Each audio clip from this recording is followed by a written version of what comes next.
The what now?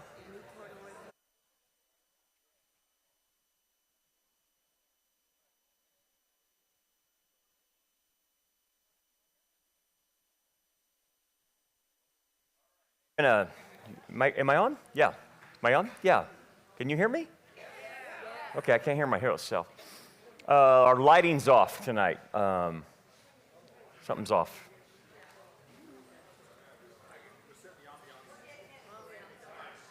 There we go.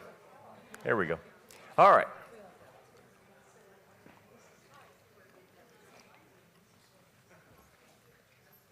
Okay, any announcements I got going on? The things passing around, all that stuff? Okay, so we're good there?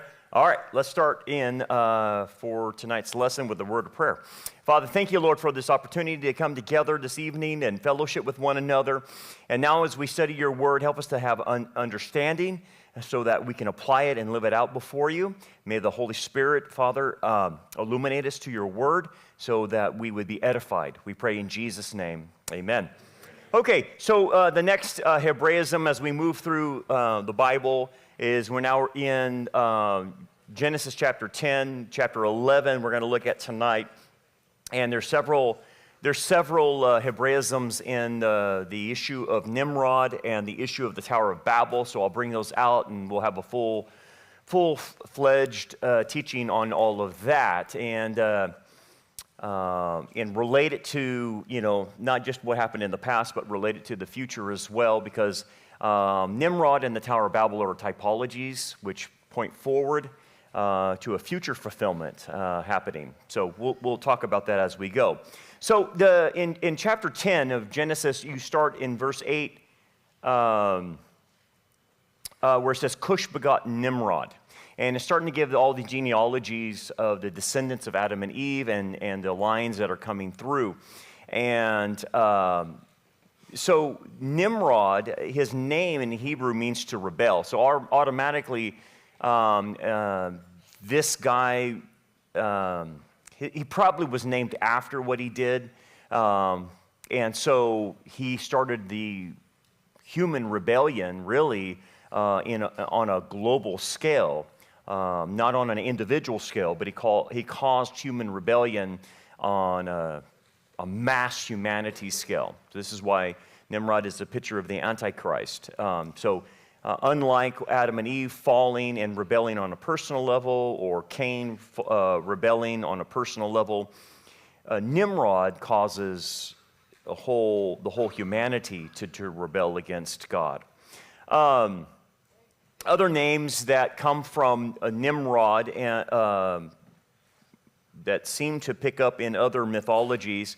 Some have called him Sargon the Great. Some have called him, which is the founder of the city of Akkad, Naram-Sin, the warlike grandson of Sargon. Marduk is another popular name for him. He's the god of Babylon. I think has really good evidence. Narnuta, the Babylonian god of war. The god of hunt, which is called the arrow or the mighty hero. He's also pictured sometimes as Gilgamesh, who was the great hunter in the Sumerian literature. Numarad, meaning the man of the city of Marad. Tekulti, Neruta the first, an Assyrian king who captured Babylon, carried off the idol of Marduk, and was the first to rule both Babylon and Assyria. In Greek mythology, sometimes he's referred to as Orion, the Greek mythical hunter, and Ninos, the Greek folk hero. So the thing about it is what you start realizing when you look at all the different mythologies and different religions of the ancient world, they come back and center on these particular individuals and their corruptions of what the Bible is saying. And you'll see elements of truth in all these mythologies. But nonetheless, it's talking about this one guy. And in the ancient culture, they did a lot of worshiping of humans. And, if you were mighty or a king or whatever, they saw you as a god on earth, very much like the Egyptians saw their pharaohs as gods on earth. So anyway, then it says this, he began to be a mighty one on the earth. And the Hebrew word for mighty is Gibor. And if you note that it's on the earth, and that's tying it to something else. So Gibor sometimes should cause, when you see that mighty, it should cause your antennas to go up. That means something. It's connected to Genesis 6:4. There were giants on the earth. So notice the term on the earth is the same as on the earth with Nimrod. So Moses is establishing a connection between Nimrod and the giants on the earth. And then it says, when the sons of God came into the daughters of men and they bore children to them, those were the mighty men, or the Gibborim. That's the plural Hebrew of it, the Gibborim, ha-Gibborim, who were of old, men of renown, or the men of the name, or men who were famous because of what they did, because these men, the giants, should be translated Nephilim, which means fallen ones, and these were the offspring of the Benah Chal Elohims coming upon the daughters of men and creating these hybrids we call Nephilim, which were also called mighty men or Gibborims. So what you have happening here in Genesis 10 is Moses is establishing a connection point between Nimrod and Genesis 6 with the same wording of Gibor and on the earth. So there's a connection happening here. And then he'll mention this 3 times, that he was a mighty or Gibor hunter. Again, the Gibor is connected to Genesis 6. That's the same terminology. But now it says he's a hunter. And this is where the Jewish idiom comes into play. It doesn't mean he's a hunter of animals. He might have started out that way, but because he caused a worldwide rebellion, what the Jewish idiom means is that he was able to snare men with his words to incite them against God. So he led a rebellion against God. So if you just read it that he was just a hunter, then you're not getting the Jewish idiom. And so we would talk about, the words that we use is like propaganda, deception, lies, false narratives, stuff like that. The false narrative that Josephus gives, and Josephus is probably carrying out the oral tradition on Babylon and Nimrod, was that he was able to cause them through fear that they would be killed again by God in another flood. and that through that propaganda of fear, that he was able to get them to coalesce to come together, to build a city, to build a tower for security reasons, to preserve their life, because in his propagandized words, God was the threat.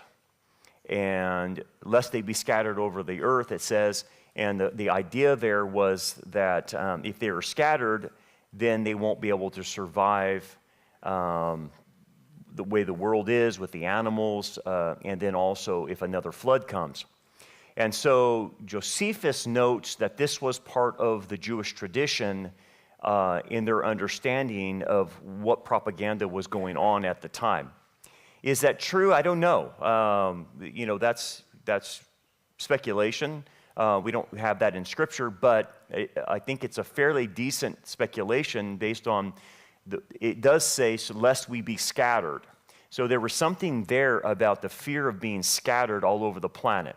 And so what he was able to do is change the dominion mandate which was given to God by be fruitful and multiply, have dominion over the earth, which means to scatter and take dominion over the planet. He was actually able to take that and put it in a negative spin and change the truth and make it a negative. So it's kind of Isaiah 5 where you call good evil and evil good. He was able to reverse that, and people believed it.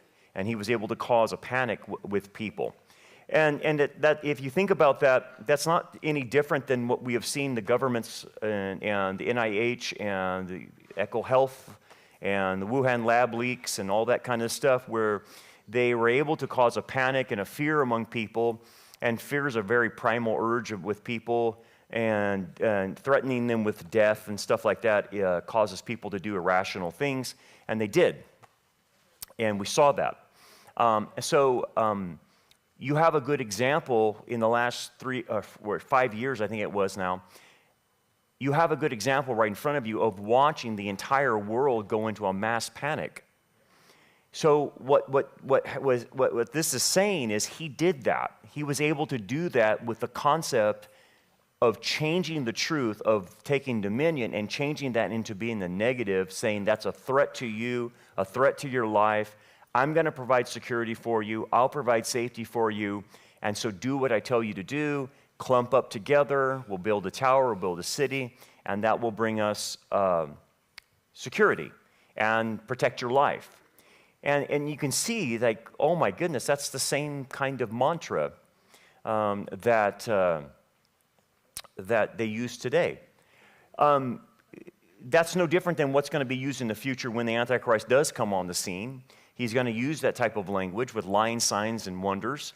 So he will have not only a false propaganda and a false narrative, but he will have lying signs and wonders that go with that to supernaturally con people into what he's saying. And I don't know what he could say to cause people to come under him and under his rule, but it could be that we're under alien attack. We've got to come together as human beings. These attacks are happening all over the planet. These aliens have caused all the water to turn to blood. The aliens have caused the earth to be scorched. The aliens have caused famines and stuff like that to happen. We've seen aliens flying in the air. And so we got to come together, come under my leadership, and I'll protect you against the aliens. I don't know. It would be something like that. I mean, because they're going to have to explain, or he's going to at least have to explain the supernatural aspects that are going on in the tribulation and spin that to be maybe a technological attack rather than a supernatural judgment from God. Something of that nature, possibly. So he's definitely going to spin it. No doubt about that. So that's what he does, is he spins it. So anyway, he ensnares the men with the words, and he causes them to clump up. And again, here's another idiom right off the bat. So you have the hunter, and then before the Lord. So he's a Gabor before the Lord. So he hunts men down with his words. He propagandizes them.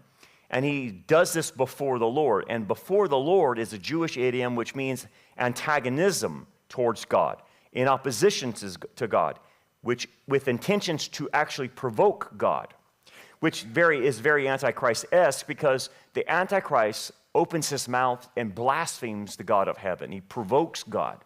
And that's a telltale sign of the Antichrist, is its constant provoking of God and daring God to do something to stop him.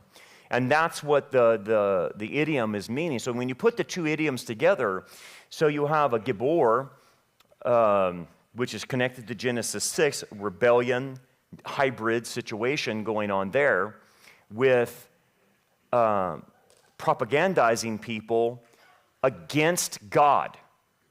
That's what he's doing. He's propagandizing people against God. And so so when you look at Genesis, you have three major problems that happen. You have the fall, you have Genesis 6, and then you have the Tower of Babel. And these are the foundations of the evil that we see today. And this is what has to be reconciled at the end. And so for you to understand what's happening here is to understand the future, what awaits us. This all will repeat itself on a global scale. Everything you see here will repeat itself. So that's why the idioms are important, because if you understand that he's not just a hunter of animals, he's a hunter of men, that's what the Antichrist does. That's what the spirit of lawlessness does. It hunts men. And the way it hunts men is it hunts them down to deceive them, to blind them to the truth. So that's what's going on here, and in opposition to God, right? So couple things here. So I want to bring out Carol Vander Turn and Peter W. Vander Horst, if I can pronounce that right. And this is from the Journal of American Oriental Society. And I want you to note what they say. Here's a medley of allusions to Genesis 6, both the motif of the giants and that of the flood, and Genesis 11, the building of the Tower of Babel.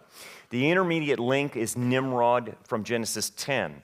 We note the connection of Nimrod with the story of the giants in Genesis 6 on the one hand, and with the story of Babel on the other. There are several reasons for this connection. The offspring of the sons of God are called Gibborim, or in the Septuagint, it's Gigantes, in Genesis 6:4. And Nimrod is also called a Gibor, or a Gigas, in the Septuagint, in Genesis 10. This suggests that Nimrod may have been one of the giants in Genesis 6. In Genesis 10:10, the beginning of Nimrod's kingdom is said to have been Babel in the land of Shinar. And in Genesis 11, the people who settled in the land of Shinar are said to have built a city where that was called Babel. In that city was the beginning of Nimrod's kingdom. He cannot but have been one of its builders. So Nimrod, who was one of the giants of Genesis 6, was also the one who had built Babel. So what they're doing is linking Nimrod with one of the giants of Genesis 6, or that he is a giant. And what I want to show you that is that there is a good connection or good deduction that Nimrod is a Nephilim, that he is not fully human, because of what Moses is doing by connecting him to Genesis 6. So he's a Gibor. He's a mighty man of old. He is a Nephilim. He is an offspring then of a fallen angel and a human. In Genesis 6, it speaks of Nephilim as the giants, the men of renown, and refers to them as Gibborim, the mighty ones. Those who were the mighty men, or Gibborim, or Gigantes, who were of old men of renown, or the men of the name.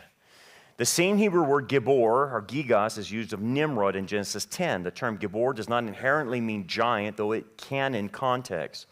So you have Joshua's men fought against the Anakim, who are also called Gibborim, who are giant clans. David, though, will be called a Gibor, as is Gideon. Even God is described as a Gibor, or mighty, but Goliath is also called Gibboram. So it depends on what context you're looking at with the term Gibor or Gibborim or Gibboram. And when you're obviously in the context of Goliath and it's calling him a Gibborim or Gibboram, it's obviously he's a giant. He's a Nephilim. And I think the connection Moses is doing with the same terminologies in Genesis 10 and Genesis 6 indicate that you have a good deduction that Nimrod was a giant. Same as the king of Bashan, King Og. He was a giant, and Israel had to deal with him. I'll make the connection right now. So we have a second witness that Nimrod is a possible giant, a Nephilim. And the second witness is the term Amorite, which is used of giant clans in Amos 2, 9 through 10, and Deuteronomy 2 and 3. So what you have here from Dr. Michael Heiser, he says the Amorite culture was Mesopotamian. The word for Amorite actually comes from a Sumerian word, Martu, which vaguely referred to the area and population west of Sumer and Babylon. Og was a king of the Amorites who ruled in the region of Bashan. Bashan was the eastern side of Mount Hermon in Israel, but it was in the Jordanian side area, okay? The most immediate link back to Babylon's polemic is Og's bed.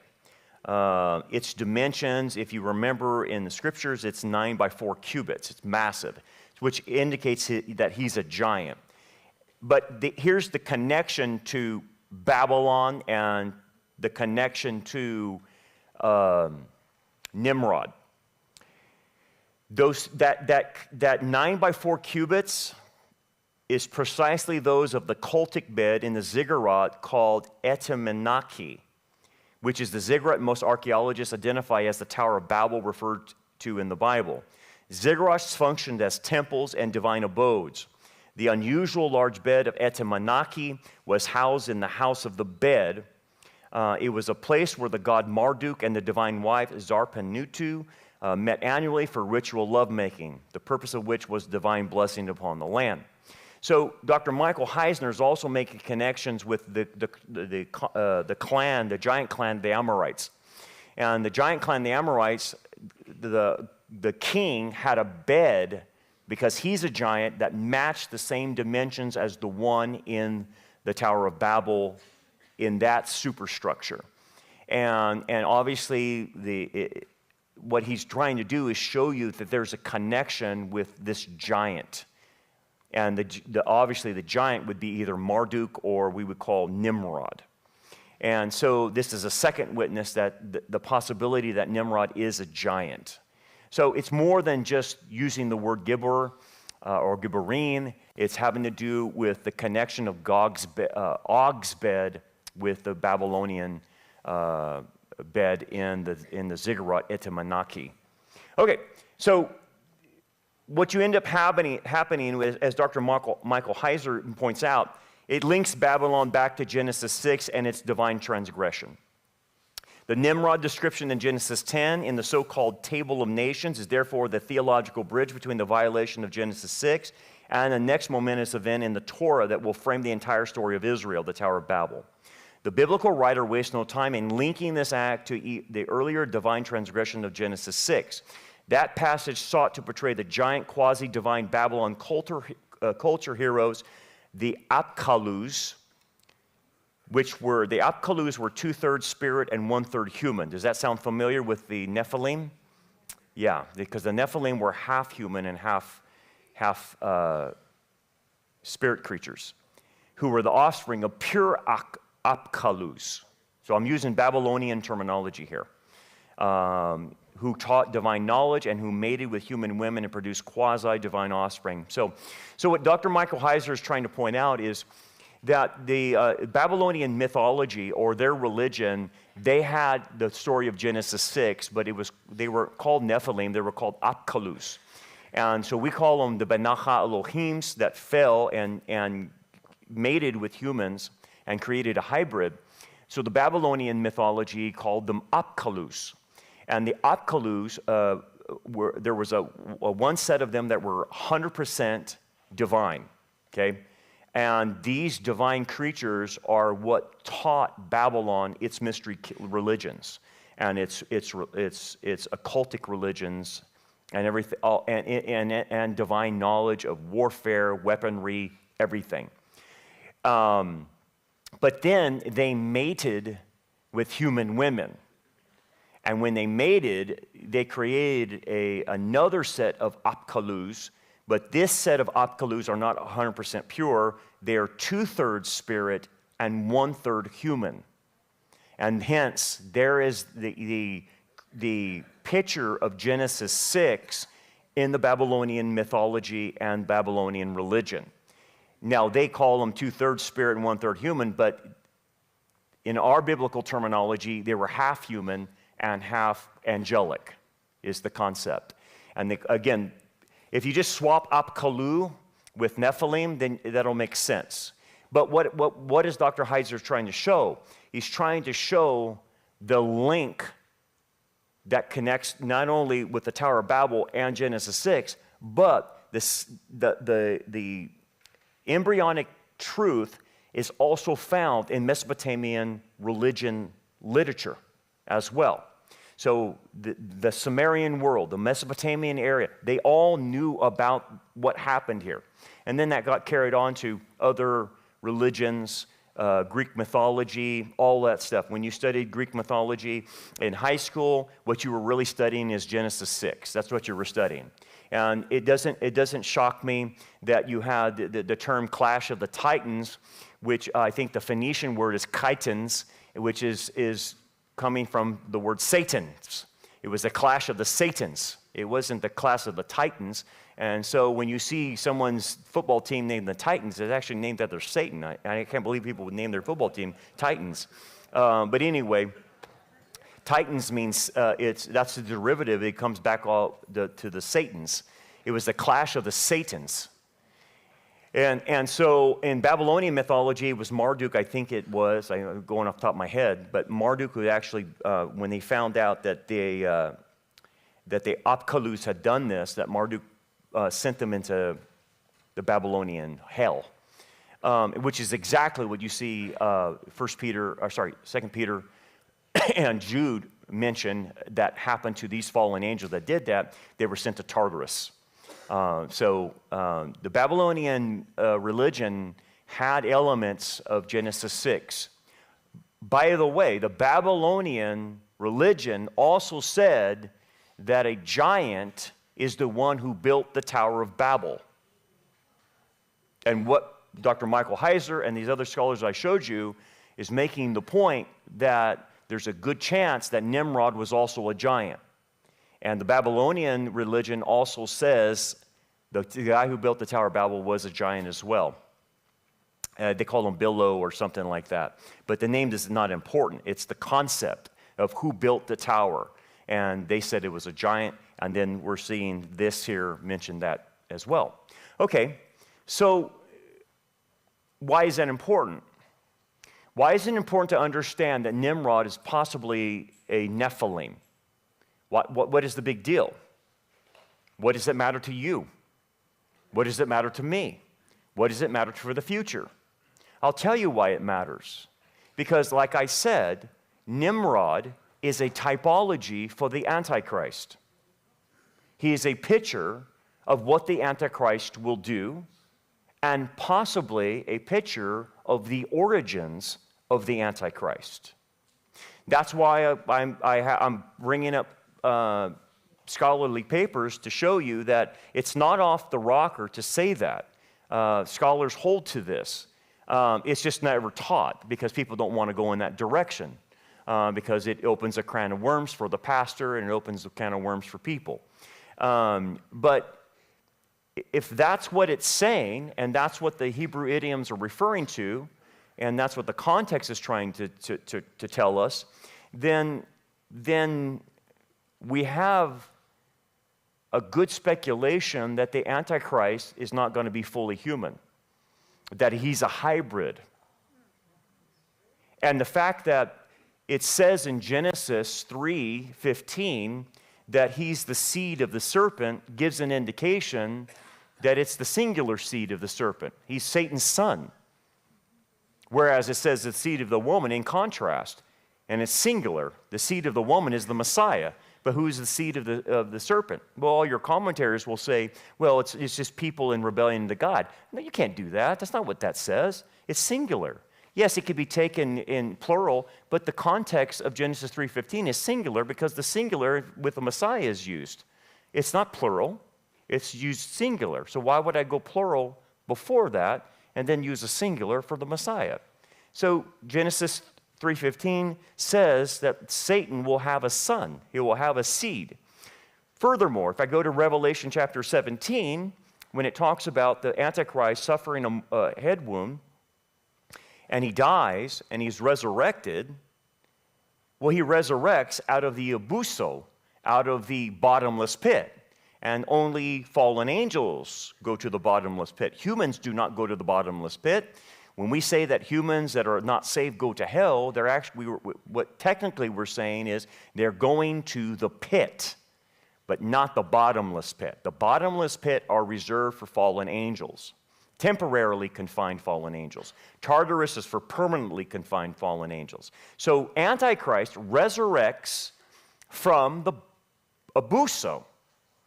Well, that's odd because no humans are ever sent to the abuso other than him, which is an indication of his nature, that he's not fully human, that he is satanic. So when you put this all together, it gives you a pretty good theory, and I'm using the word theory based on deduction on those passages and this, that the Antichrist may not be fully human, but perhaps is a hybrid. Which, again, you don't have to agree with that, but I think the deduction based on all of this and based on Nimrod is a good deduction, that he's not fully human. And since we are talking about in an age of transhumanism, I don't think that's out of the realm. I don't think that's out of the realm to even think those terms. And plus, if I believe in Genesis 6 and that there was a hybrid eruption that happened, why do I not think it's not going to happen again with at least one person, that being the Antichrist? And by the way, just me knowing demonology and me understanding the case studies of possession and people that have been involved in the occult, this kind of stuff with sexual raping of human beings happens all the time. All the time. Humans are raped repeatedly when they're involved in the occult. This is what the whole UFO phenomenon, where the person is sexually molested by aliens, which mirrors satanic ritual abuse, which mirrors the incubus and succubus types of phenomenon that go on all the time. So I know it gets weird real quick, but I'm telling you, that's what's going on in the occult. That is what's happening. Women describe being raped, men describe being raped. But there's no physical entity doing that. It is a spiritual entity. So the incubus and succubus is happening. So why would I not think it's not going to happen with Satan impregnating a female one day to create the Antichrist? It's not out of the possibility. It happened in the past. They do it now. So why is this? So just to go into that tangent, why is this? That in UFOlogy, which does not want to go and say it's spiritual, they don't want to say it's demons, they don't want to say it's fallen angels, why are there always, the aliens are always messing with the genitalia and impregnating women? Why are they doing that? And then the pregnancy disappears after a while. Why are they doing that? Why does the U.S. Navy report that some of their ladies were pregnant and then stopped being pregnant all of a sudden? Why is that? Why did the Pentagon state that? Why did they do that? Why were they hiding it for so long? What was going on there? So that's what I'm saying. This is not some stuff that comes out of nowhere from some idiot that's drunk and saw something. Our Pentagon is saying that. Our Navy is saying that. Okay. Well, they won't say that these are spirit creatures. You always want to call them aliens or whatever from a different dimension or whatever. But I can tell you what they are. They did it in the past. They've been doing it, and they will continue to do it. They always want to mess with the sexual reproduction of humans. Always. Always. And I think you're going to see more of that as time goes on. As more and more people accept the concept of the evolution idea of aliens, which is an evolutionary mindset, right? That these creatures are just more evolved than us, right? That more and more people accept that. They're going to accept now the government coming out and saying, well, here's all the files. Here's what we have. We've reverse engineered all kinds of things, and here's what's happening, and these are aliens. These are our space buddies. And they're not. They're demons. They're demons. You understand that demons are shapeshifters. So are fallen angels. They're shapeshifters. They can manifest into anything they want to manifest. They can look like your dead relative. They can do anything they want. They can take on physicality. That's not a problem for them. That's why they appear on radar and they disappear on radar. They can take on. They can come into our dimension and leave our dimension. That's what they do. But they don't want to call them that for some reason in the government. So why? Why don't they want to call them that? Why does it benefit the government not to call them what they really are and instead call them aliens? Why does it benefit them for that? Why does it benefit the UN to call them aliens? Why does it benefit the Catholic Church to call them aliens? Why does it do that? Why do they do that? Why does it call them what they are? So all of that is within this realm of possibility and is going on. It's a phenomenon that's going on. Anyway, again, it mentions that he's a mighty hunter before the Lord. Therefore, it is said. So it's 3 times. 3 times it mentions that he's a gibor, and he's a hunter, and he's before the Lord, in opposition to the Lord. Why would Moses say it 3 times? Because when you see a biblical writer say something 3 times, he is making an emphatic point. This guy is seriously evil. This guy is meaning business. This guy's something different, okay? So anyway, he's a rebel. He's possibly a Nephilim. He's garnering the world in opposition to God with a false propaganda, and they're going to build something now, okay? So, and in the beginning of his kingdom was Babel, Erech, Akkad, Calneh in the land of Shinar. That's the Fertile Crescent, the Babylonian region, what we call Iraq today. From that, the land he went to Assyria and built Nineveh, Rehoboth, Ir, Calah, and Rezin between Nineveh and Calah. That is the principal city. So this guy went on a building tirade and started building cities like there's no tomorrow. He was a definite city builder. But here's what we have to understand, a few things that we start unpacking now. Now, the whole earth had one language and one speech. So it's basically in the Hebrew, it's one lip. And the concept of one speech means one vocabulary. So one lip, one vocabulary. Now, by the way, this is a typology. We are going back in that direction. And so the idea is that the world will go back to one lip, one speech in its communication. So now you can see with modern advances in technology, you can speak someone else's language with just using an app. It's real simple. And so the language barriers are now gone now. You can put on an app, it'll speak for you. I've been in different countries and someone's trying to speak English and they'll speak their language in their little app and then their little app speaks to us. And that's it. That's all it needs. You don't need a translator. You have apps now. The technology creates the one lip now that we need. And it came to pass as they journeyed from the east. Now notice it says they journeyed from the east. When you see anyone journey from the east, that's always in a negative area. That's a negative direction. That's an area away from God.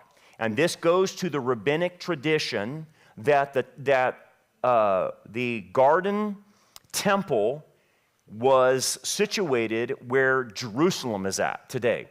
Now, the landscape of the earth was a lot different back then.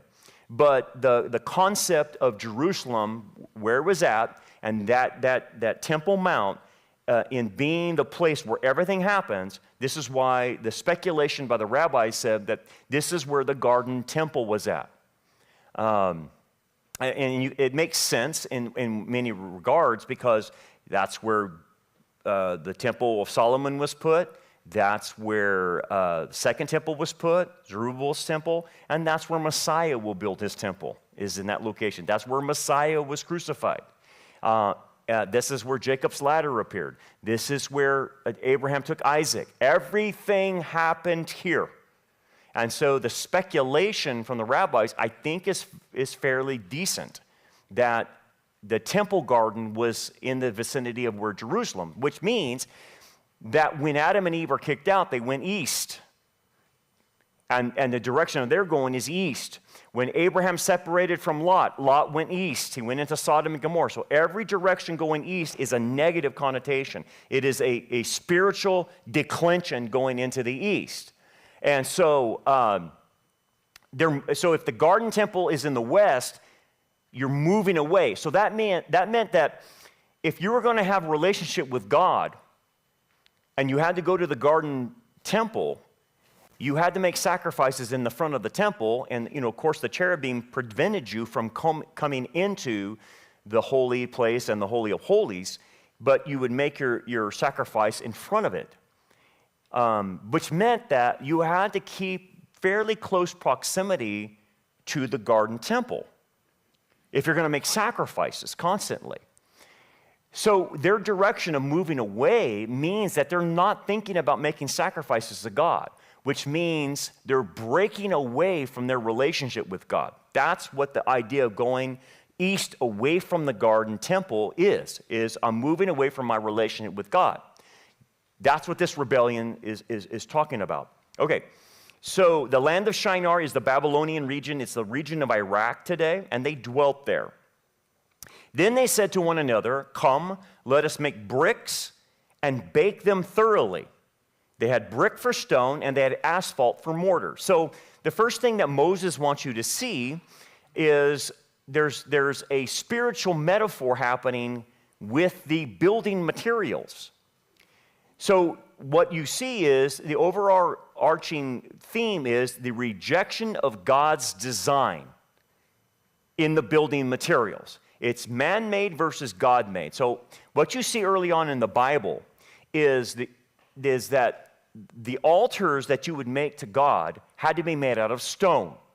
So what you had to do, if you made an altar to God, you would have to go out and you would get stone and you would piece it together and fit the stone together to where it made an altar. You couldn't use asphalt, you couldn't use mortar or anything like that. You had to find the right stones that fit together to make your altar. And that's what God accepted. And the concept of the stones is what is naturally occurring. It is that which God provides, okay? And if you use what God provides and fit them correctly, it makes a proper sacrifice, is the concept, okay? And that's how the temple was constructed, okay? You had to have the proper stones cut. You couldn't be cut on the site. It had to be cut off the site, and then you would fit them together. Okay, so when you see them making bricks by human, you start having a uniform size, right? So stones are different. You have to piece them together because they're all different sizes and stones. But a brick is uniform. And so the brick symbolizes human effort and artificial unity because all of them are the same, okay? And bricks appear to be strong, but they break under judgment. They can crack. And one of the things about bricks, the bricks are symbolic of how Nimrod and the people of Babylon look at people. They don't see them made in the image of God, a la the stones, and we're called living stones, by the way, in the New Testament, being built up in a spiritual house. Because living stones have different shapes and sizes, right? They're unique. Every stone is unique. But a brick is not unique. So the way the Babylonian elites looked at people was they saw them as uniform.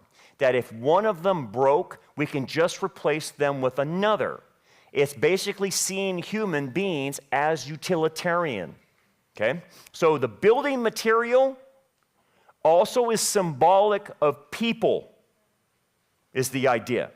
Just like the altars are symbolic of people with living stones being fit together to create an altar. Furthermore, they used slime or asphalt or bitumen to hold everything together. Say, when you made an altar to God and you fit the stones accordingly to the different shapes and sizes, they stuck together. You didn't need anything to keep them together. So now that they're stacking bricks one another, they needed slime or asphalt or bitumen to keep them together. So it was kind of an adhesive that keeps them together. So what is that a symbol of? So if I'm bringing people together under a global empire, and I see people as uniform, and I want them to think uniformitarian, I then have to have an ideology or a religion that gives them the glue to keep together. Does that make sense? I have to have something to unify them around, an ideology, a false religion, because I'm now creating an alternative system other than what God's created. And so the slime represents false religion or false ideology. And I don't care today what you want to call it.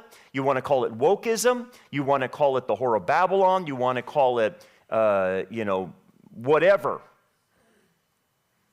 What happens is when you build something like this and you don't have truth, because truth unifies, and you don't have truth, you have to come up with a false narrative to unify it. You have to force it on people, and that's the glue that sticks them together. Hence, this is why Babylon must have, the commercial Babylon and political Babylon must have religious Babylon to go with it. And that's the Whore of Babylon. And the Whore of Babylon is the mother of harlots. She brings out all the false ideology, the false religion, and that is what's used to knit people together. So today, as an example, what's knitting people together is LGBT agenda, transgender agenda, save the planet agenda, or whatever agenda, New Age Jesus agenda, whatever. All those Marxism, socialism agenda, communism agenda, fascism agenda, all that stuff is the glue that the whore is using to bring the bricks together and unite them.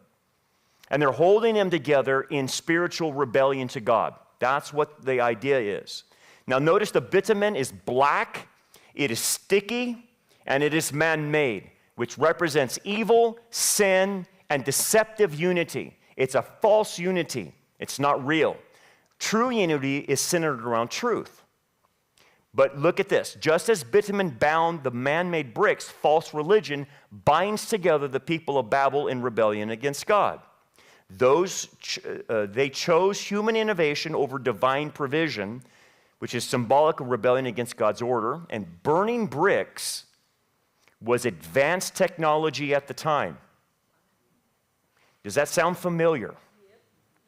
We're going to unite everybody around an ideology. But we're going to do it in concert with advanced technology in order to unite people. Does that sound familiar? Totally. You have to see the parallels with what's going on today. So the Whore of Babylon gives you the ideology, but I have to have the technology to unite people too. So the advent of AI gives you the ability to look at everybody and what they're doing. It gives you the ability to know what they're doing. The advent of digital technology, digital coins, digital currency, surveillance,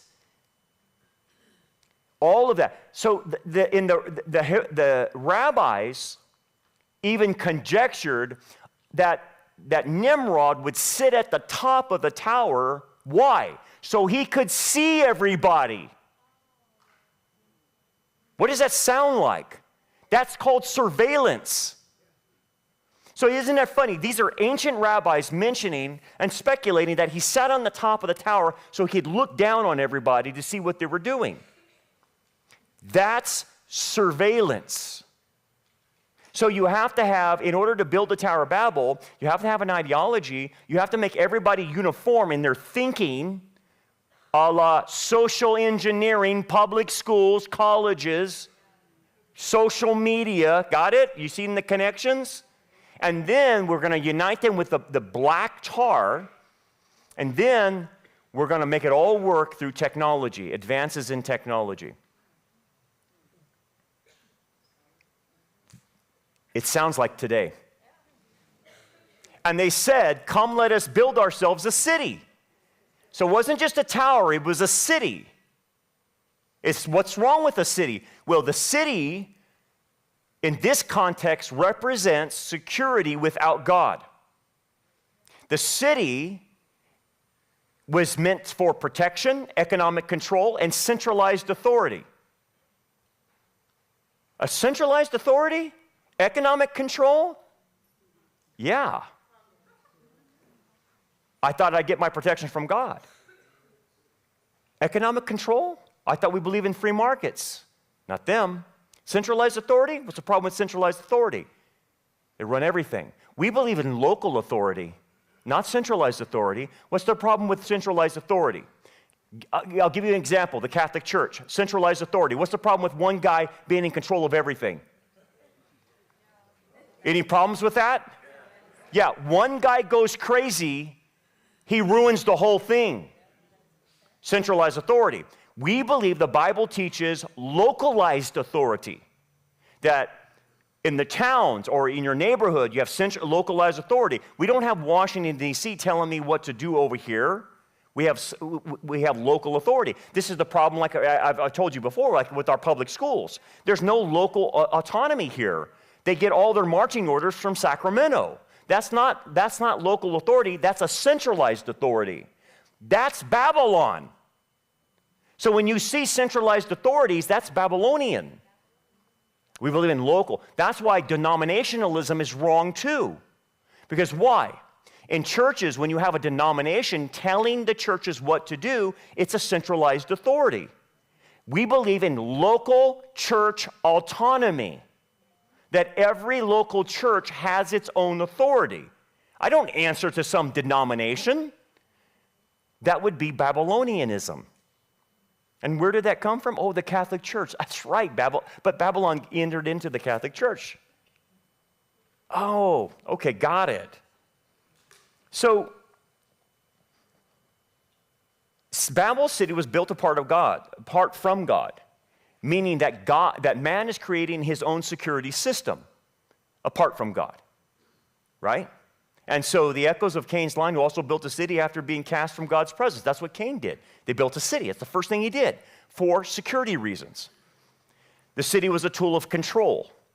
Babylon City was intended to unify people under one language, one government, and one ideology. It was the first world order. Does that sound familiar? One language, one government, one ideology. It was the prototype of political Babylon, which resurfaces in Daniel and Revelation as a system that oppresses God's people. And notice the term they use. Here's the propaganda. Lest we be scattered. So he propagandized the dominion mandate, and they feared the divine mandate of spreading out, having babies, and taking dominion of the planet. Wait a second. That sounds familiar. Go have babies. What do the leftists tell you to do about babies? Don't have babies. Abort your babies. Oh. And what do they tell you about having dominion over the planet? And what does dominion mean? It means harnessing the natural resources of the planet to benefit mankind. A good example of that is going after oil and gas for cheap energy would be a sign of dominion mandate having accomplishing that. But them saying, let's go off of fossil fuels is exactly straight from Babylon.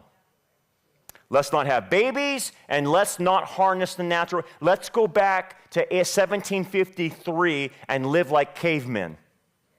Oh, okay, that's Babylon. Thank you. Lest we be scattered. The city was not just political, it was spiritual. It represented man-centered worship, governance, and identity. This is spiritual Babylon. We will rule without God. Now notice this. Now it gets interesting. You ready for the weird part? And they said, come let us build a city and a tower.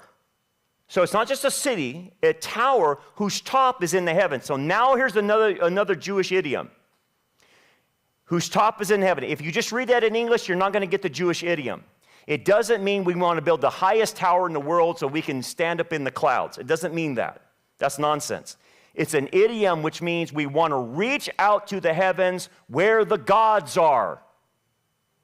We want to come in contact with where the gods are. We want to create a portal so that we create a gate. That's what Babel means, the gate of God. Not the one true God, but the gods.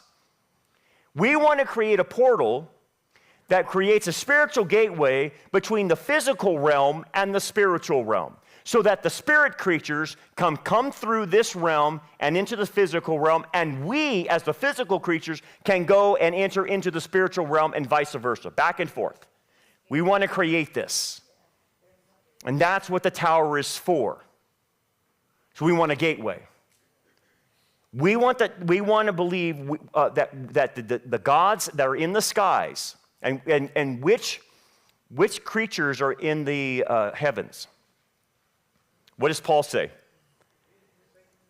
It is the fallen angels that are in the heavenlies. Demons are on the earth. The fallen angels are in space. Okay? So we want them to come down to here, which is the opposite of Jacob's ladder. We want them to come down here, and we want to meet with them there on the top of the ziggurat.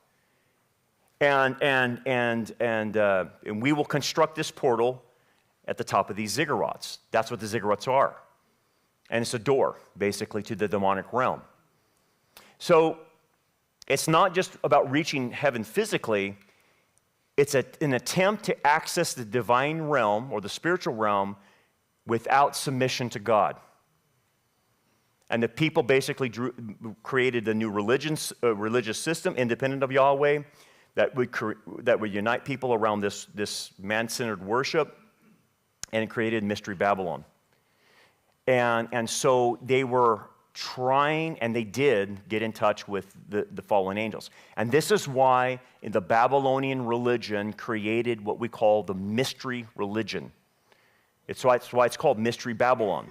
Because mystery means that something that's withheld is now being let out. And that's what the word occult means. It means that angels, fallen angels, have information about our world that we are not supposed to have. We are not intended to know these kinds of things. God doesn't want us to know these things. But what the problem is, when people tap into that realm, these spirit creatures that are fallen have no problem dishing out the information in a contract.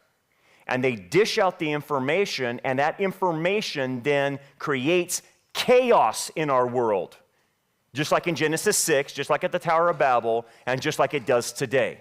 Anyone that taps into that, they go into there and they're told that they're going to be given the secrets of our reality. And they do. And they do get the secrets. And they come out and they invent things. In the music industry, they create songs. It's just weird stuff. I mean, stuff gets downloaded to people's heads, and then they go and invent something. A math problem that no human being can solve. This guy in India goes to his avatar gives him the ability to solve the math problem. He comes back the next day, solves the math problem. They said, how did you do it? He goes, my avatar told me how to do it.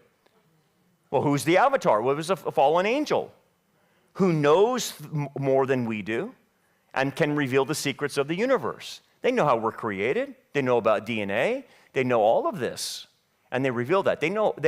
Who do you think's given Silicon Valley the information? Who do you think's given them that? We're doing things now that we can't keep up with. The technology is going to get beyond us in the next 5 years. Imagine people now having sex robots instead of just having dates. They're not going to date anymore. Because if you can tell someone you can buy a sex robot and you don't have to have a relationship with anybody, that's what they're going to do. It'll be that advanced. Within 5 years, you reach AI general knowledge, and you reach super intelligence in 5 years. That means the AI will be smarter than anybody on the planet. The AI will do its own computing. It will do its own thinking. It won't need anybody at that point. Who taught it? Who taught man weapons? Who taught man how to do divination? Who did that? It was the fallen angels in Genesis 6. And what are they doing now? The same thing, but they're creating things that will destroy us.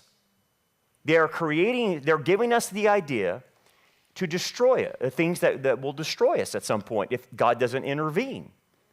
And so when you look at the Tower of Babel, what I want you to understand is you're looking at the future. These concepts that seem ancient, it's the same thing. Technology. Think about this in history. The German people, high technology, right? Low Christianity in their country. And what happened? You had the Holocaust. And who did they go after? The Jews. I wonder why the Jews. Oh, because the Jews play an end-time role. So you have a mixture of high technology, Satanism and New Age spirituality, lack of Christianity, and they thought these people were so advanced, and what did they do? They nearly killed every Jew on the planet. And Hitler almost took over everything. That's a preview of the Antichrist. When you have a megalomaniac, and you have technology, and you have all this stuff coalescing, then they attack the Jews. Now, here's the interesting thing. You know about Operation Paperclip. We brought all over the German scientists over here. They created NASA. Our rocket technology comes from the Germans. The same technology we're using today for rockets came from Germany. But here's the interesting thing. They were developing the rocket technology in the 1930s. It's the same technology we use today. They were, 80 years or 90 years ahead of their time? How did they get 90 years ahead of their time? How did they know to make those things? How did they know? Somebody's given them information.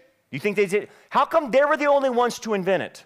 And we haven't come up anything else other than their technology since then. You would think, why can't we develop anything else? How come we can't develop anything else? Something happened in the 30s. Something happened. We brought them over here. That's all our technology. And now NASA's nothing anymore. And we have, Elon Musk doing SpaceX that he's now rescuing astronauts. But where did that technology come from? Where did the technology from Silicon Valley come from? You think humans are that smart to create that? I don't. Because it's too fast. It's exponential. And by the way, when they create it, it's damaging to humans. It's anti-civilization. Every time. That's what was happening in Babylon. That was happening in Genesis 6. Anyway, any questions?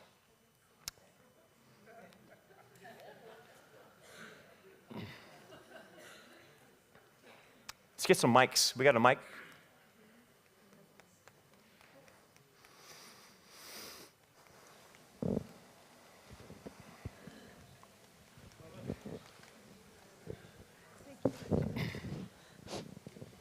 So if back in those days you had people that were giants, how come we're not seeing giants right now and really strange people, 6 fingers and whatever? Yeah, because I think the penalty attached to it is enough to stop them from doing it anymore. And the penalty was, if you do that, you're going to Tartarus. And so no fallen angel wants to be confined permanently until the great white throne judgment. And so that backed them off.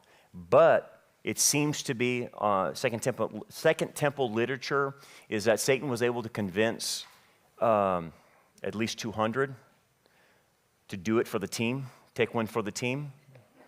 And they did. And again, he lies to them and says, look, who knows what the lie was. Take one for the team, I'll get you out of there. It's going to stop everything. If Messiah doesn't come, then we win.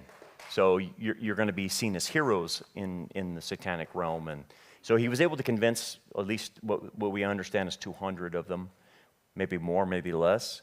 But the main reason is why it doesn't happen is because of the penalty to it. But if like I speculate, if the Antichrist is a hybrid, God will allow it one more time for that particular issue with the Antichrist. So, and it would be Satan himself. Yeah, Rory. Is the term mighty men of Earth connected with the Earth dwellers in Revelation theme that's picked up? Yeah, I don't know if it's connected. It's with that one. It's within context in Genesis. It's connected to Genesis 6 that this thing happened on the earth. So the hybrid situation plagued the earth. That's what caused the flood. And so I think what Moses is trying to do is not trying to connect it forward. He's trying to connect it back. And the fact that this is where it happened and this is where it happened again.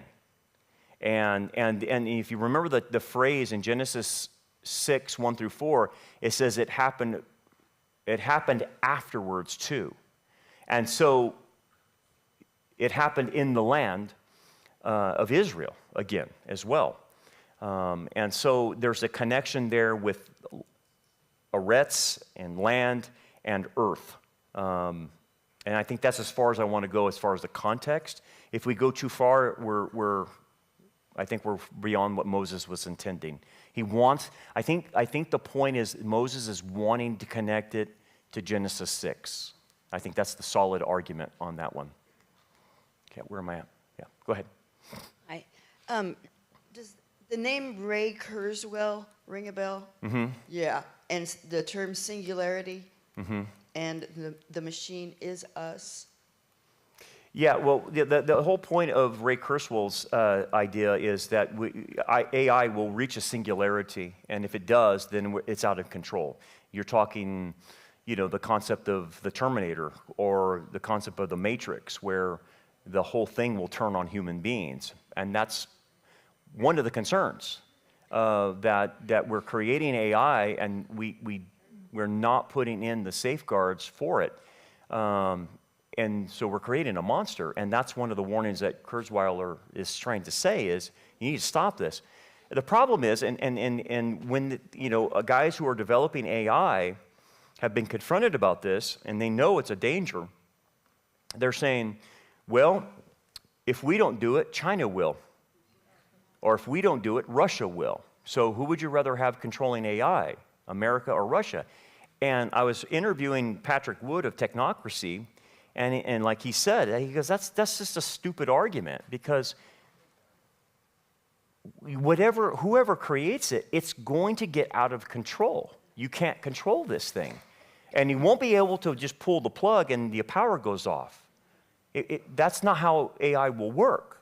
It will figure out how to self-sustain itself, and that's the danger of it. And we can't control it at that point. So yeah, we're like mad scientists creating Frankenstein. So that's the scary part, is it reaches the singularity where we can't control it. Yeah.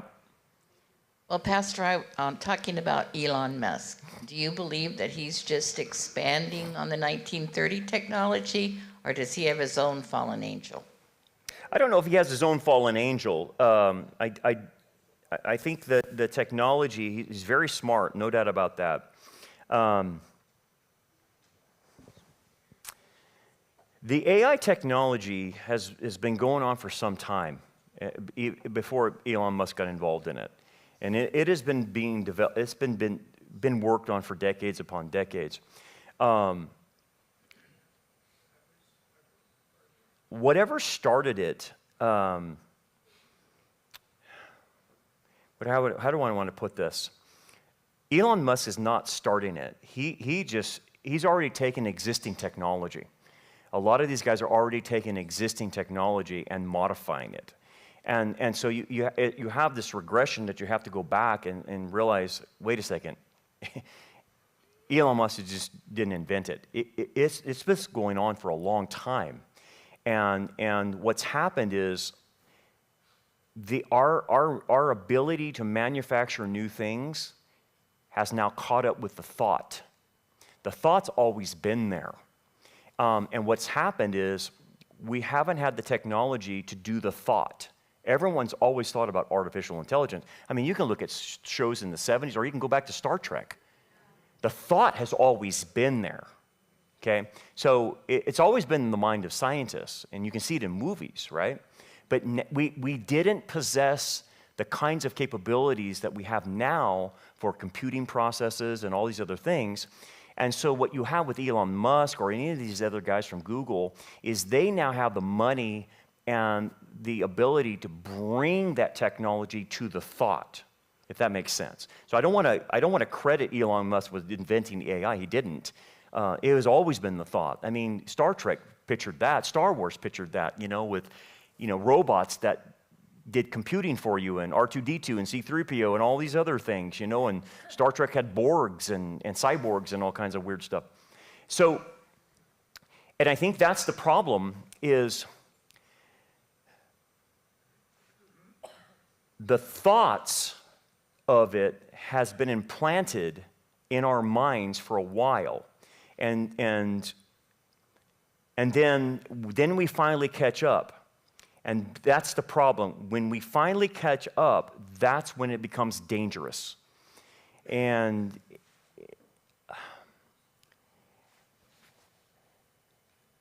how do I want to say this? We're eventually going to have the ability, especially with quantum computing. The invention they didn't have quantum computing, but when you have quantum computing, that's a game changer. And we didn't have that technology with AI, so that slowed down the processing problems with AI. It took a long time. So AI could take 5 days to process something and spit out the results. You get quantum computing, and you're instantaneously getting information. And we're talking trillions and trillions and trillions of pieces of information, and it spits it out in a second. So AI has been waiting. It's always been there, but now with the advent of quantum computing, it's off the chart. And a lot of them can't even explain what quantum computing is because the laws of physics don't even work with that. So what is this stuff? They don't even know. What is quantum physics? They don't even know. They can't even tell you what is quantum physics. And so what we start realizing is they're tapping into the mysteries of the universe that allow us the technology to outrace our ability to handle it. So that's what I want to say. I guess if I would put it that way, it's not Elon Musk bringing this. He's just using developed technology and bringing the money to do it. You see what Trump's doing here in America with bringing, what is it, Stargate? Is it Stargate? Okay, Stargate. And they need these massive warehouses for servers. And they're putting them all in Texas. And what did they say? They need 500, is it million or billion? Maybe million. $500 million just to get these servers up and running. And the problem they're going to have is they don't have enough power for the servers. So what are they going to go to? They're going to go to nuclear energy to power the servers. So that's the next stage that you're going to see in America is we're going to go nuclear to power the servers, to power the AI that's going to have quantum computing, because you have to have that kind of energy for quantum computing. Then that will eventually come to a problem that we can't control. But we're slicing our own necks. We're creating something that already tells us it wants to kill us. It already says it's like it would be better for the planet for us not to be on it. It already says that. And I think it's demonic, but... So I hope that helps. I don't know if I'm that clear. But yeah, I just wanted to make sure you knew the thought has always been there for a while. Yeah, where am I at? Yeah, go ahead. I was just going to ask about piggybacking off of the giant question. So we have the Nephilim of old that were a different type of giant, and then we have kind of like their baby brothers as time goes on. And I guess it's like the Septuagint, Heiser talks about, gosh, why can't I think of his name? Goliath. David and Goliath. Wow.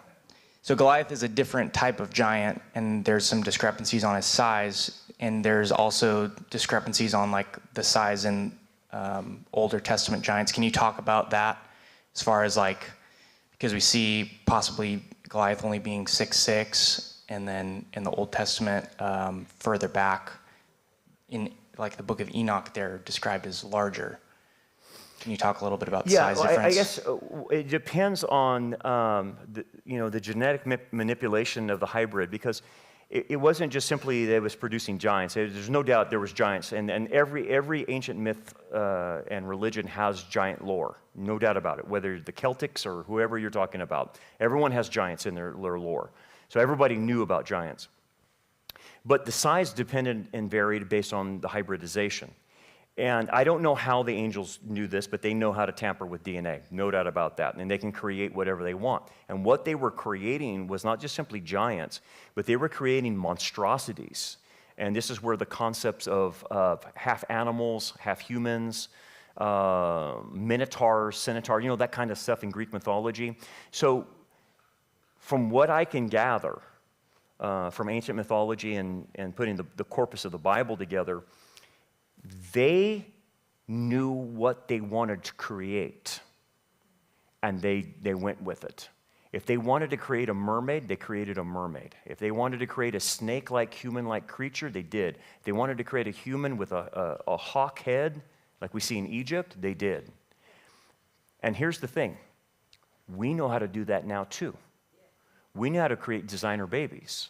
So if you went to some of these CRISPR units, and you wanted to have a baby, I want him to be 6'5", I want him to be athletic, I want him to be an IQ of 165, they can do that.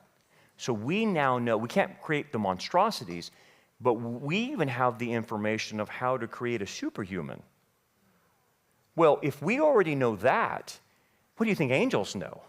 They know exactly, okay, so hybridization is right up their alley. So if you look at seraphim and you look at cherubim, what are they? They're not men with wings on their back. What are seraphim and cherubims? They are hybrids, aren't they? So like cherubim, have 4 faces? Eagle face, human face, ox face. What are there? Eagle, ox, lion, and human. And seraphs have one individual head, and some of them are different with eagle head, human head, or whatever. But their bodies are animals. And then seraphs have 6 wings, and cherubims have 4 wings. So the concepts of hybrid is very well known in heaven because God created many of his angels as hybrids. So back to how angels know how we're created. They knew about DNA before we knew about DNA. And apparently they knew how to tamper with it enough to make these hybrids. And they did. And they created not only a human problem, but a zoological problem, because Noah then, God has to send what animals are pure back on the ark because the rest of the animals are screwed up. They're all genetically modified or half this, half that, who knows, half rat, whatever. So my conjecture, my theory, based on what I can look at all these things, is they knew what to create and why they wanted to create it. So if Goliath is so tall and the other ones are taller, it's totally up to them how they wanted to create him. Living as a giant post-flood is a little bit different than living pre-flood, because according to ancient myths, the populations before the flood fed these giants and had to supply food for them, otherwise the giants would eat them. And so that's how the cultures kept these giants at bay. That doesn't seem to be the case in Canaan when Joshua gets in there. It doesn't seem like we don't have any record of any clan feeding these things to keep them at bay. In fact, what we see is they're incorporating them into society and using them as warriors, which would be different. So maybe they were paying them off in riches and stuff. But the stories pre-flood are way different post-flood of giants. So there's something that's changed. Something has definitely changed. So that's my own theory. But that's based off the myths. Where am I at? Yeah. Is there any correlation with Babel with pedophilia? And what now? Pedophilia. Oh, yeah, totally. Within the mystery cults, you have the sexual immorality just goes off the chart, right? And so you have homosexuality, lesbianism, you have pedophilia, you have bestiality, you have everything off the chart. So the Babylonian religious cult that started, remember, it's we're going to do things differently than God. And so you know what God's commands on sexuality are. And so Babylon will do the opposite. Hence, the modern day equivalent to Babylon is everything you see under the sun. It could be pedophilia, bestiality, lesbianism, homosexuality, transgenderism. All of that is a part of the Babylonian system. And here's the thing. Sexual immorality goes hand in hand with idolatry. So when you have the worship of angels or fallen angels, what went hand in hand was sexual immorality. Do you know why? Because there is power that it gets exchanged in the sexual act in Satanology or demonology or the occult. And this is why in the occult and satanic ritual abuse, they practice pedophilia or they practice sexual immorality because they pass on power to one another in the sex act. Okay? Now again, that's not what you and I experience, obviously, in sex, but that's what happens when you're involved in the occult. And this is why they go after children. So in the occult, whether it's children's blood or children themselves, they see that as more powerful and getting more power by molesting children, pedophilia, and even drinking their blood and doing ritual sacrifice with babies or children, because there's more power in innocent blood, okay? Now, I didn't mean to scare you, but that's what Satanism does. Now, it shouldn't shock anybody in this room when you hear of Jeffrey Epstein's island or you hear of all these elites that are involved in pedophilia. There is a satanic reason they're involved in it, okay? And it comes back to deriving power from having sex with a child. That's the mentality. So that's satanic, that's occultic, that's witchcraft, all that stuff, all right? That's not just your normal, someone's molesting a child. That's not, that's what happens in covens. That's what happens in witch covens and satanic covens and why they do child sacrifice and why they baptize themselves in blood and stuff like that. They believe there's power in blood. They're like vampires in many regards in that sense. That's where the concept of a vampire comes from, is the drinking of blood. So the ancient cults drank blood because it symbolizes power. You would take on the power of the individual by drinking that blood or being baptized in that blood or having sex with the individual. So I know it's off the chart, but look, man, Hillary Clinton and John Podesta, they all got busted for spiritual cooking. You remember that? You know what spiritual cooking is? Yeah, it's bad. So you put a naked lady in a tub of blood, urine, feces, sperm, everything in and you put this naked lady in there, and you take spoonfuls and eat the stuff to gain power from the occultic practice. Hey, man. So when you hear, this is what John Podesta and the people around Hillary Clinton were doing, Hey man, no joke, dude. That's the evil these people are involved in. So when you see them flying to Jeffrey Epstein's island or P. Diddy or whatever the thing is, it doesn't shock me. It doesn't shock me because they're involved in the occult. Many of these elites are involved in the occult, and that's what they practice. It comes straight from Babylon. Straight from Babylon, guys. So getting back to the technology, I'm confused. You read these stories where you have a child that's born with a rare blood disease, and the child, grows up to the age of 4, whatever. The couple decides to have another child. The doctors take the seed or the egg from the woman, and they screen it through DNA, and they find a pure egg, and then impregnate it, and they put it back into the woman, and the child that's born, then they use the bone marrow to do a transplant to the older child and cure her as well. So in that regard, is that considered demonic? It does good by their actions. Yeah. The other child lives longer and is cured, which they couldn't cure her. She was always having to have transfusions. Yeah. So I get confused when I read stories like that. So yeah, no, and I think what you have to keep in mind is your categories, and so there's elements. This is how they sell it. There is good that comes from it, no doubt about that. Absolutely. And so when Elon Musk says, "Look, we're going to be able to cause people that can't walk to walk by Neuralink, and people that are blind that can see." And so those are good things, right? People would say, well, why are you against that? Not at all. I'm not against that at all. What I am against is putting something in my brain that causes me to think a different way. That's the negative that they don't tell you about.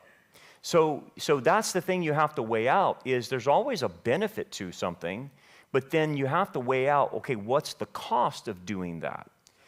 And so in the cost of that has to be weighed out.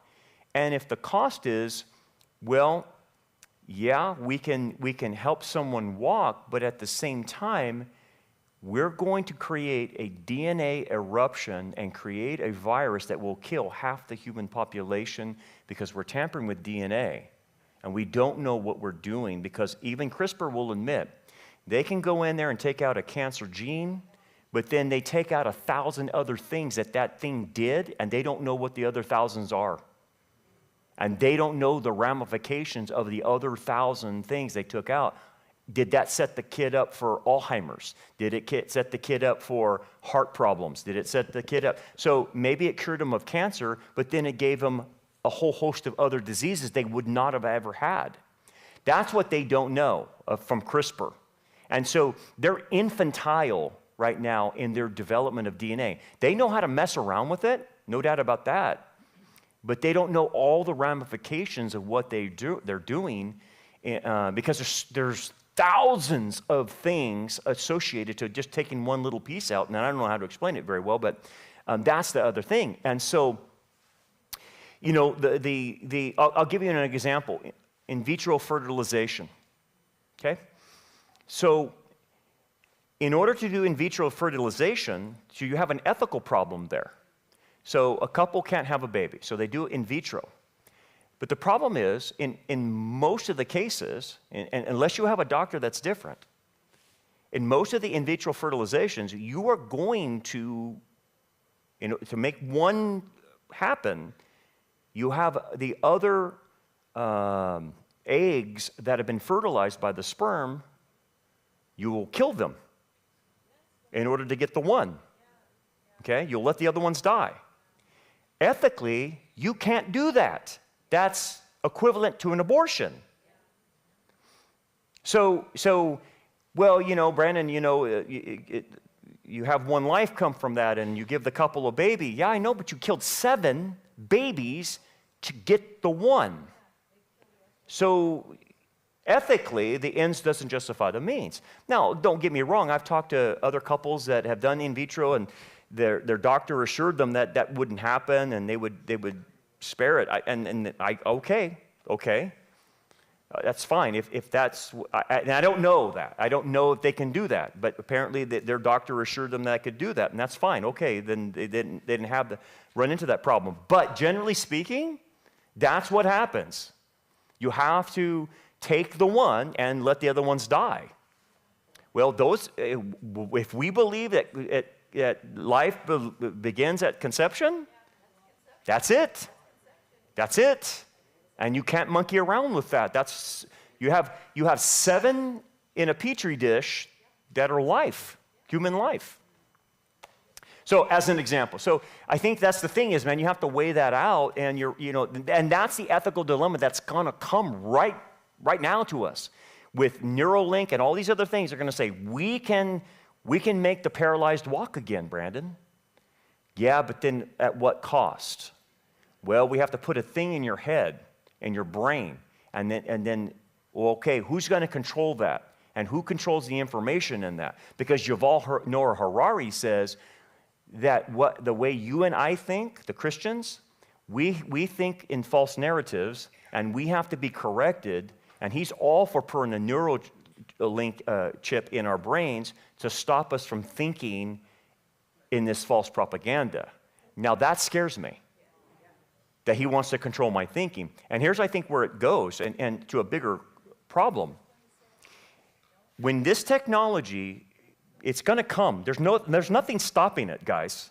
There's nothing stopping this.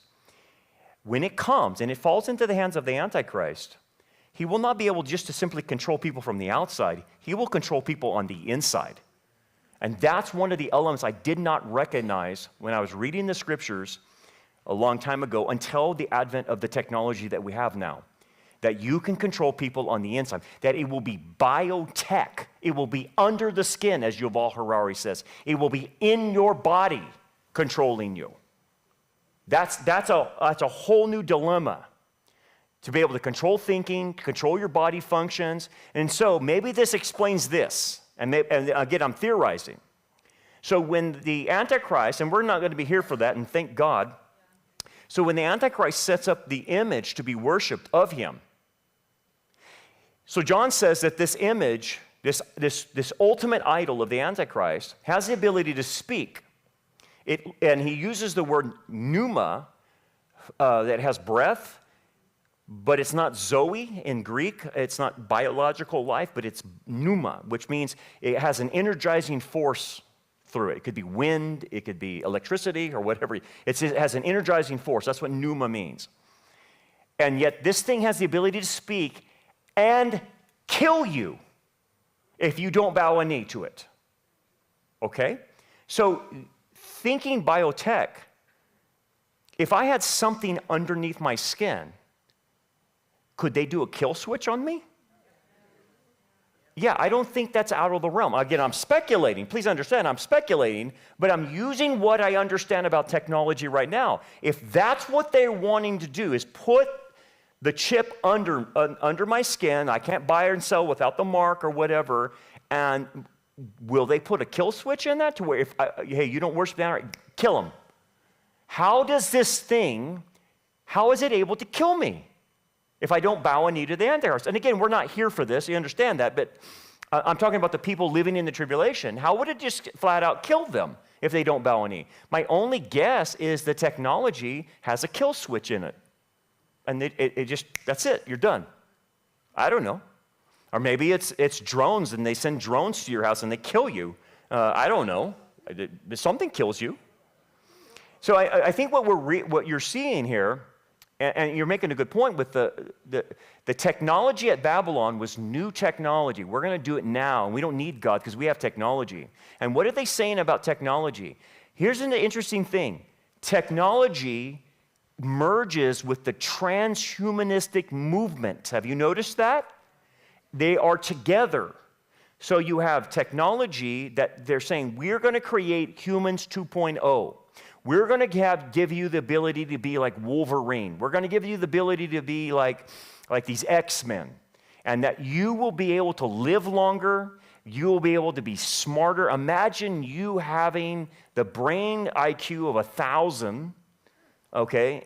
And imagine you being able to live forever. And look, we can replace your body parts, and you could just continue on. Wait a second, what's happening here? They're promising you eternal life, and they're playing God with you. aren't they? It sounds like that to me. Elon Musk, and again, he's doing a lot of good things, but when Elon Musk says, I think he said this, that it'll give you the ability to walk, the lame will walk, the blind will see. Does that sound familiar? I think I read that somewhere. That's a counterfeit for what Messiah is able to do, right? The deaf will hear, the blind will see, the lame will walk. And they're saying that? Okay. So all that to say is, that's the ethical issues are going to get so complicated, a lot of Christians won't know which way to go on the ethics on it, because it's going to cross lines. There's going to be a lot of things that are crossing lines, and it's like, I don't know if we're ready for that. I don't know morally if we're ready for that kind of thing. I think about this. Okay, where's the ethics of you creating a designer baby? I'm not saying keeping a baby free from disease, but I'm saying, hey, you know what? Here's what I'm going to do, man. I want my baby to be an NFL star. And so we're going to genetically engineer. I'm going to pay $30,000. I'm going to pay this or whatever, and I'm going to design the kind of kid I want. What are you doing at that point? You know what I mean?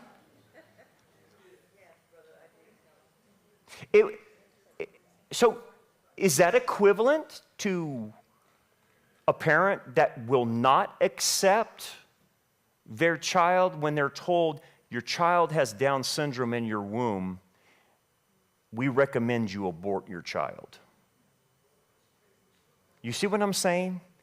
You're getting into ethics here that, okay, I'm not doing that, but I'm doing this. And I'm telling you, man, you're walking a real fine line here. You're treading into areas of God at that point when you're starting to design your child. I ethically, I don't think that's a good move. I don't think it's going to backfire on people when they start doing that. But they will. They will. Okay, any more questions? Clear as mud, right? Okay, let's do this, because we're remaining a few minutes. Let me finish this off, and then that'll be it, okay? And we'll finish this off. So the last phrase is this: let us make a name for ourselves, lest we be scattered abroad over the face of the earth. So the concept of let us make a name for ourselves is tied to Genesis 6, whereas the giants and the hybrids were the men of renown. They had the name. And so Moses is linking this with they want their own name magnified and glorified rather than God's. That's the idea. We're going to become the gods of this world. And so it's self-seeking glory and all of that. Okay, so what ends up happening is this concept of we want to make a name for ourselves has to do with you thinking you're a god. Okay? And Nimrod obviously thinks he's a god, and in fact, the civilization will turn him into a god. Nimrod will become the god of Babylon, and his name will be Marduk. And then he will take on different names and trappings. Nimrod's wife, this is weird, her name is Semiramis, and she will become a female deity in the Babylonian religion. And then they will have a child, and his name will be Tammuz. And they will all be worshipped. But then what will happen, according to legend, is Tammuz will be killed by a wild animal, and then he will resurrect from the dead. And what ends up starting after that myth is what we call the Madonna child cult in Babylon. So where you have the worship of the female deity, and her name is Semiramis, but her other name is Queen of Heaven. And she holds Tammuz with her. And so you worship her and the little baby who resurrected, was killed by animals and resurrected, and you worship her as the Madonna child cult. Now, if you go to Egypt, you will find that. If you go to, what's Greek? It's Greek. I get confused with Greek and Roman.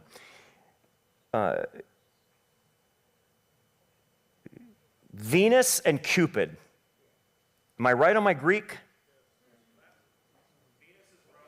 Venus is Roman, so you're Aphrodite. It's Aphrodite. And is Cupid Greek? What? No, he's Roman. Is it? Okay. Well, anyway, okay. So Venus and Cupid, Roman. Yeah? Okay. Venus and Cupid are Roman. But that's the mother child, right? And I can't remember what the Greek is. It's Aphrodite and something else. I can't remember. But you will see this mother-child cult in all the ancient cultures. And you'll see, and it comes straight from Babylon. It's in Egypt, it's in Greece, it's in Rome, it's in Phoenician, it's Sumerian, it's all over the place, okay? This mother-child cult. And you can even see the archaeology remains of this. And guess where else we see it? The Catholic Church. Thank you very much. It's flat out, in your face, straight up on you, the mother-child cult in the Catholic Church. And like I said, Babylon entered Rome in church history. And Rome took on a lot of the Babylonian practices, and they brought in the mother-child cult. And again, they called it Mary and baby Jesus, but it really came from that trappings of the Babylonian cult. Now, funny thing is, in Babylonian terminology, she is called the Queen of Heaven. Guess what the Catholics call Mary? The Queen of Heaven. And they also call her Theotokos, the Mother of God. Did you catch what I just said? Mary is not Theotokos. God has no mother. Mary is the mother of the human nature of Jesus. She is not the mother of God. But they give her that term in the Catholic Church, which hypervenerates her, but is equivalent to Semiramis in Babylon. So that's the weird thing that got carried over into Catholicism. Now, I grew up Catholic, and I saw Semiramis all the time. I saw Tammuz. It wasn't Jesus. It's not baby Jesus. It's Tammuz. And isn't it funny? He resurrected from the dead. Oh, and let me add one more thing. Since we're in the Lenten time, which is Babylon. Babylon, don't ever practice Lent. That is Babylon. Why? Because they wept and fasted for the death of Tammuz for 40 days. And when the 40 days started, they had a big feast, and they pigged out. Does that sound familiar? What do we call that in Catholicism on that Wednesday? It's Ash Wednesday. And Fat Tuesday is before it, where you pig out. You remember? It's Fat Tuesday. You good Catholics know better. You know, you Fat Tuesday, and then you have to go into your McDonald's filet of fishes on Fridays, right? Because that's what we did. Filet of fishes on Fridays. Okay, but here's the thing. So Babylon went into a 40-day fast for the weeping of Tammuz, and then Tammuz was resurrected on that 40th day, so to speak. And so they had a time where they did that. Isn't it interesting that 40 days of fasting and weeping entered into the Catholic Church? Wow. Why would they incorporate that? I told you, Babylon entered the Catholic Church through that. And interesting enough, when you look at the Catholicism, they have made Mary, they say they don't, but they do. They have made Mary a quadrity because there's many, many Catholics that worship Mary. Now, they say that we don't advocate that. I know you don't, But I want you to look out in your pews and what the people are doing in the pews because they're worshiping her. And you're not stopping them. And they're doing it. They're praying to Mary, worshiping her, and all this other stuff. And then you add into the apparitions of Mary that come out, okay? And Medjugorje, Yugoslavia, and you have, where's the other place at? Lourdes, France, different places like that. There's a great book by, I think, Ron Rhodes it's called The Cult of the Virgin by Ron Rhodes. And he studied the apparitions of Medjugorje and Lourdes, France, and the other, and what's the one in Mexico? I can't remember. Guadalupe, yeah, Guadalupe. And they studied that, studied the messaging that came from these apparitions. And dude, it's so demonic. It's so demonic. It's not Mary, it's demonic. And what I told you, demonics are shapeshifters. And they can transform themselves into an angel of light or appear like Mary. But everything that comes out of this apparition's mouth is totally demonic. And yet thousands go to Lourdes, France, or they go to all these places in Mexico or wherever, and they think they're going to get a blessing. It's totally demonic, totally demonic.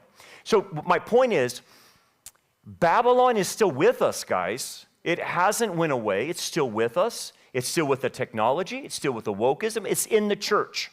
It's in the church. And the name that she's trying to make is making a name for herself, be ahead of God. And let me end here. If you look at Revelation, the whore of Babylon is mocking the church. Have you ever seen that? She talks about all her suitors and how many people are fornicating with her, and they've become rich off of her fornication. And she says something to the effect, let me get the exact words. I want to read it to you. But she's mocking the church. And this is Revelation 17.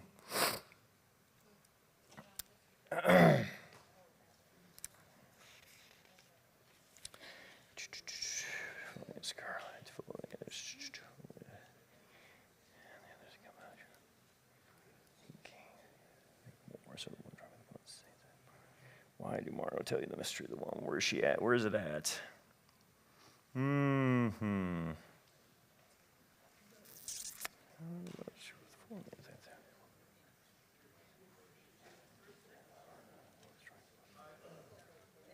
Where is it? Well, where is it?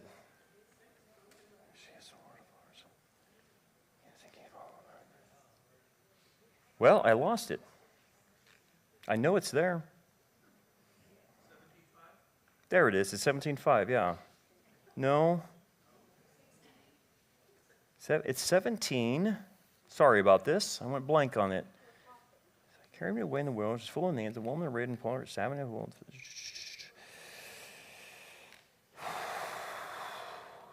Well, hers mine, 7 heads or 7 kings. I would continue in a short time, and the 10 horns. These were being war. She said to the waters, the harlots. Well, I lost it.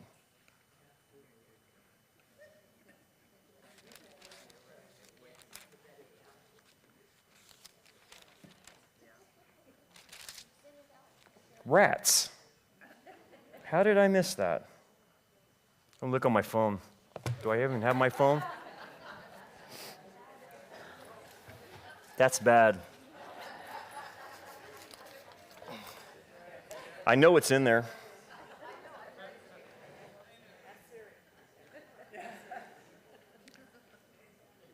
Whore of Babylon boasts no widow.